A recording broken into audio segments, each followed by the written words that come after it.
आजकल महिलाएं अपने शौक पूरे करने और आर्थिक स्वतंत्रता हासिल करने के लिए बैंकों से लोन ले रही हैं। ये बात हम नहीं बल्कि नीति आयोग की एक रिपोर्ट में सामने आई है। रिपोर्ट के अनुसार लोन लेने वाली महिलाओं में करीब 60% ग्रामीण और अर्ध शहरी क्षेत्रों से हैं। इस रिपोर्ट में ये भी कहा गया है कि महिलाएं अब अपने क्रेडिट स्कोर के बारे में भी काफ़ी सजग हो रही हैं। दिसंबर 2024 तक 2.7 करोड़ महिलाओं ने अपना क्रेडिट स्कोर चेक किया है, जो ये दिखाता है कि महिलाएं अब अपने वित्तीय निर्णयों के प्रति ज़्यादा जागरूक हो रही हैं। महिलाओं द्वारा लोन लेने के कारणों की बात करें तो ज़्यादातर महिलाएं खुद के लिए और घर खरीदने के लिए लोन ले रही हैं। लगभग 42% महिलाओं ने लोन लेने का इस्तेमाल निजी चीज़ों के साथ साथ घर के स्वामित्व के लिए किया है। हालांकि बिजनेस के लिए लोन लेने वाली महिलाओं की संख्या केवल 3% है।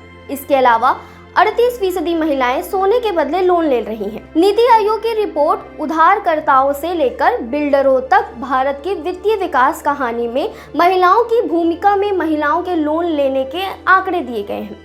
रिपोर्ट में ये भी उल्लेख किया गया है कि महिलाओं के लोन लेने की प्रवृत्ति में पिछले 5 वर्षों में 22% की वृद्धि हुई है। इसके अलावा 2019 के बाद महिलाओं के नाम पर खोले गए व्यावसायिक खातों की संख्या में 4.6 गुना वृद्धि देखी गई है। मध्य प्रदेश, राजस्थान और उत्तर प्रदेश जैसे राज्यों में पिछले 5 वर्षों में महिलाओं ने सबसे अधिक लोन लिया है। ये आंकड़े दर्शाते हैं कि महिलाएं खुद को आर्थिक रूप से सशक्त करने के लिए सक्रिय कदम उठा रही हैं और वित्तीय योजना बनाने में दिलचस्पी दिखा रही हैं।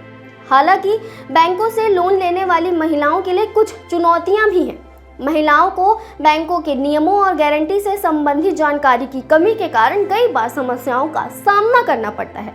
इन मुद्दों को ध्यान में रखते हुए नीति आयोग की मुख्य आर्थिक सलाहकार अन्ना रॉय ने महिला उद्यमिता को बढ़ावा देने की सलाह दी है। उनका मानना है कि यदि सरकार महिला उद्यमिता को प्रोत्साहित करती है तो करीब 15 से 17 करोड़ महिलाओं की आर्थिक भागीदारी बढ़ सकती है। समाप्ति में ये कहा जा सकता है कि महिलाएं अब वित्तीय मामलों में ज्यादा जागरूक हो रही हैं और लोन लेने के मामले में अपनी भूमिका को बढ़ा रही हैं। हालांकि उनके समक्ष अभी भी कुछ चुनौतियां हैं जिनसे निपटने के लिए सरकारी और बैंकिंग प्रणाली को और अधिक कार्यशील बनना जरूरी है।